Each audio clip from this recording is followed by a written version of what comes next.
कभी कभी सबसे बड़ा अपराध नियम तोड़ना नहीं होता, बल्कि करुणा दिखाना होता है। रविंद्रनाथ ठाकुर की यह बांग्ला कहानी हमें एक ऐसी स्त्री से मिलवाती है जो अनुशासन की प्रतिमूर्ति है, धर्म और शुद्धता की कठोर प्रहरी है। और फिर एक क्षण ऐसा आता है जब वही स्त्री समाज के बनाए नियमों के विरुद्ध खड़ी हो जाती है। अनाधिकार प्रवेश एक मंदिर की कथा नहीं है, यह मनुष्य, करुणा और पाखंड की कहानी है। किसी एक सुबह सड़क के पास खड़े होकर एक लड़का एक दूसरे लड़के के साथ एक अतिसाहसिक कार्य से संबंधित शर्त रख रहा था। ठाकुर बाड़ी के पुष्प वाटिका से फूल तोड़ सकेगा या नहीं, यही उनके तर्क का विषय था। एक लड़का बोला सकेगा और दूसरा लड़का बोला कभी नहीं सकेगा। ये काम सुनने में तो बहुत आसान है, लेकिन करना उतना सहज नहीं। ऐसा क्यों है, ये समझाने के लिए थोड़ा और विस्तार से बताना आवश्यक है। स्वर्गवासी माधवचंद्र तर्कवाचस्पति की विधवा पत्नी जयकाली देवी राधानाथ जी के मंदिर की उत्तराधिकारिणी है। अध्यापक महाशय को तर्कवाचस्पति उपाधि मिली जरूर थी, लेकिन वो कभी अपनी पत्नी के सामने ये सिद्ध नहीं कर पाए थे। कुछ पंडितों का कहना था कि उनकी उपाधि सार्थक हुई थी क्योंकि सारे तर्क और वाक्य सब कुछ उनकी पत्नी के हिस्से ही आए थे और वो पति रूप में इसका फलभोग कर रहे थे। सत्य तो यह था कि जयकाली ज्यादा बात नहीं करती थी, लेकिन बहुधा सिर्फ दो बातों में, कभी कभी तो नीरव रहकर भी बड़ी बड़ी बात करने वालों की बोलती बंद कर देती थी। जयकाली दीर्घाकार, बलिष्ठ देहयष्टि, तीक्ष्ण नासिकायुक्त प्रखर बुद्धि महिला थी। उनके पति के जीवित रहते ही उन्हें प्राप्त देवोत्तर संपत्ति उनके हाथ से निकली जा रही थी, किंतु विधवा जयकाली ने अपनी समस्त बकाया संपत्ति वसूल कर उसकी सीमा सरहद भी तय कर दी। जो उसका प्राप्य है, कोई भी उसमें से एक रत्ती भी उसे वंचित नहीं कर सकता था। इस महिला में बहुमात्रा में पौरुष होने के कारण उसका कोई संगी साथी नहीं था। दूसरी स्त्रियां उससे भय खाती थी, पर निंदा, छोटी बात या फिर बात बात पर रोना धोना उसके लिए असहनीय था। इतना ही नहीं, पुरुष भी उससे भय ही खाते थे, क्योंकि ग्रामवासी चंडी मंडप में बैठकर आलस्य से भरे गप्पबाजी में जो दिन बिताते थे, उसे वो नीरव घृणापूर्ण कटाक्ष द्वारा धिक्कारती थी, जो उनके स्थूल जड़त्व को भी भेद कर उनके हृदय में छेद कर देती थी। प्रबल रूप में घृणा करना और उसी रूप में उसे प्रकट करने की असाधारण क्षमता थी उस प्रौढ़ा विधवा में। उनके विचार दृष्टि में यदि कोई अपराधी ठहरता तो उसे बातों से, बिना बातों के भी भाव भंगिमा से ही दग्ध कर देती थी। गांव के सारे कार्यक्रमों, आपदा विपदा में उपस्थिति रहती।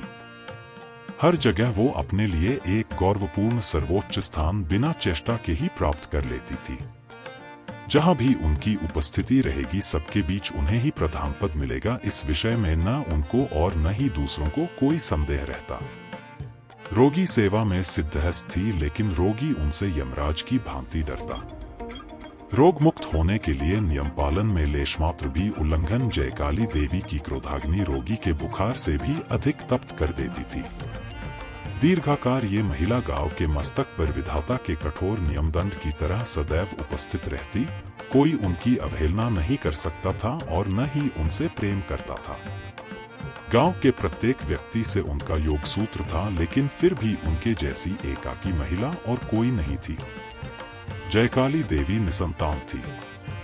मातृपितृहीन अपने भाई की दो संतानों को लालन पालन के लिए अपने घर ले आई।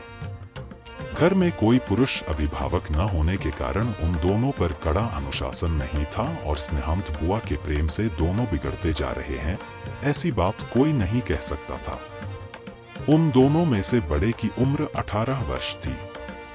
कभी कभी उसके विवाह के प्रस्ताव भी आने लगे थे और परिणय सूत्र में बंधने के प्रति उस किशोर का मन भी कदाचित उदासीन नहीं था, लेकिन उसकी बुआ ने इस सुखवासना को एक दिन के लिए भी प्रश्रय नहीं दिया।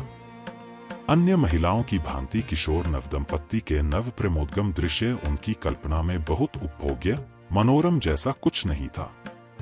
और उनका भतीजा विवाह कर दूसरे पुरुषों की तरह दिन भर घर में पड़े रहकर पत्नी के प्रेम आह्लाद में खा पी कर मोटा होता रहे, ये संभावना उनके सम्मुख असंभव प्रतीत होती थी। वो बहुत कड़े शब्दों में कहती, पुलिन पहले उपार्जन करना शुरू करे, उसके बाद ही बहू घर आएगी। बुआ के इतने कठोर वाक्य सुन आगंतुकों का हृदय फट जाता। ठाकुरबाड़ी मंदिर जयकाली देवी के लिए सर्व प्रमुख और यत्नशील धन था। भगवान के शयन स्नान आहार में तिलमात्र की त्रुटि भी असहनीय थी। पुजारी ब्राह्मण भी अपने दो देवताओं की अपेक्षा इस मानवी से सबसे ज्यादा भय खाते थे। पहले एक समय था जब स्वयं देवता के नाम से निकला हिस्सा भी उन्हें पूरा नहीं मिलता था। कारण पुजारी ब्राह्मण की एक और पूजक मूर्ति गोपनीय मंदिर में थी, उसका नाम निस्तारिणी था। छुपा कर घी दूध छेना मैदा नैवेद्य स्वर्ग और नरक में बराबर बांट दिया करता था। लेकिन आजकल जयकाली के सामने देवता को उनके हिस्से का 16 आना पूरा ही भोग चढ़ा दिया जाता है। उपदेवता को जीविका के लिए अब अन्यत्र उपाय देखना पड़ रहा है। जयकाली की सेवा और यत्न से मंदिर प्रांगण साफ सुथरा झकझक करता है, कहीं एक दिन का भी पड़ा नहीं रहता। प्रांगण के पार्श्व में माधवी लता उग आई है। उसके यदि एक भी सूखा पत्ता गिरे तो जयकाली तुरंत उसे उठाकर बाहर फेंक देती है। मंदिर की परिपाटी शुद्धता और पवित्रता में लेशमात्र भी व्यवधान होने पर जयकाली देवी उसे सहन नहीं कर पाती थी। पहले गांव के लड़के छुपा छुपी खेलते हुए इसी प्रांगण में आश्रय लेते थे, लेकिन अब ये सुयोग संभव नहीं। पर्वोत्सव के अतिरिक्त मंदिर प्रांगण में ऊधम मचाने की अनुमति किसी को नहीं।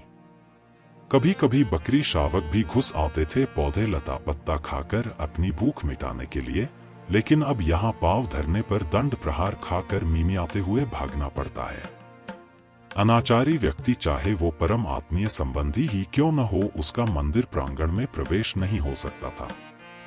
जयकाली की एक भगिनी का पति, जो खानपान में धर्मच्युत मांस लोलुप था, आत्मीयता पूर्वक भेंट करने आया, किंतु जयकाली के त्वरित प्रवेश विरोध प्रदर्शन पर सगी बहन से संबंध विच्छेद हो गया। इस मंदिर से संबंधित अनावश्यक अतिरिक्त सतर्कता सामान्य व्यक्तियों के बीच पागलपन ही माना जाता था। जयकाली बाकी हर जगह कठोर, दृढ़ और स्वतंत्र थी, मात्र इस मंदिर में वो संपूर्ण आत्मसमर्पित थी। इस मूर्ति के सामने जयकाली जननी, पत्नी, दासी, इनके सामने वो सतर्क, सुकोमल, सुंदर और नम्र थी। एकमात्र इस मंदिर प्रस्तर और अंदर विराजे देवता के सामने ही जयकाली का निगूढ़ नारी स्वभाव चरितार्थ होता था। यही उसका स्वामी, पुत्र और समस्त संसार बन गया था। इतना जानने के बाद पाठक अब समझ सकते हैं कि मंदिर प्रांगण से फूल तोड़कर दिखाने की प्रतिज्ञा करने वाले लड़के के साहस की सचमुच कोई सीमा नहीं थी। वो जयकाली का छोटा भतीजा नलिन था।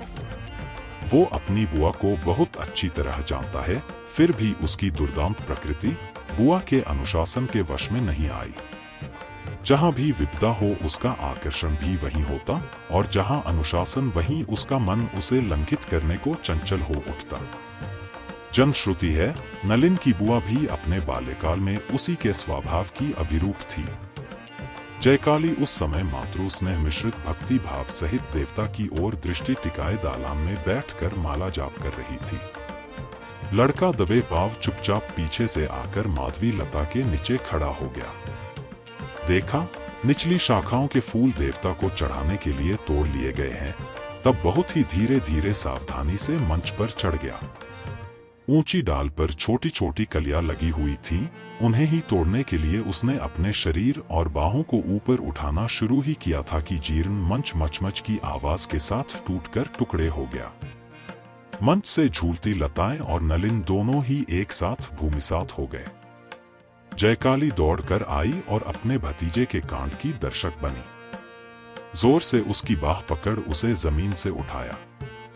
नलिन को काफी चोट आई थी, लेकिन उन चोटों को पर्याप्त सजा नहीं कहा जा सकता, क्योंकि वो अज्ञात ही मिल जाता है, ऐसा जयकाली देवी का विचार था।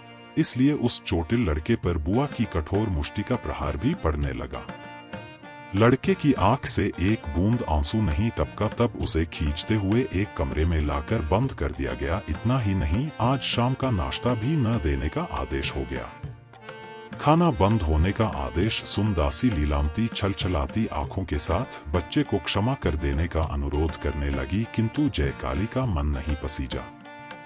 उस घर में ऐसा कोई दुस्साहसी नहीं था जो ब्राह्मणी के आदेश की अवमानना कर उस भूखे बच्चे को कुछ भी छुपाकर खिला सके। जयकाली नया मंच बनाने का आदेश दे पुनः माला जाप करने दालान में आकर बैठ गई। कुछ देर बाद लीलावती पुनः उपस्थित हुई, बोली, लड़का भूख से रो रहा है, उसे कुछ खाने के लिए दे दूं? अविचलित एक शब्द में उत्तर मिला, नहीं। लीलावती चुपचाप लौट गई।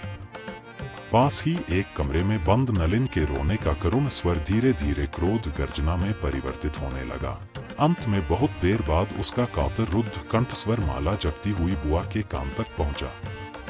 नलिन का रुदन जब परिश्रांत और मौन प्राय हो आया, ठीक तभी एक दूसरे प्राणी की डरी हुई कातर ध्वनि सुनाई पड़ने लगी और उसके साथ ही एक साथ दौड़ते हुए चीत्कार करते कुछ लोगों की कलरव ध्वनि मंदिर के सम्मुख उपस्थित हुई। अगर यहाँ तक कहानी आपको पसंद आई तो वीडियो को लाइक करें और मिलते हैं इस कहानी के अगले भाग में।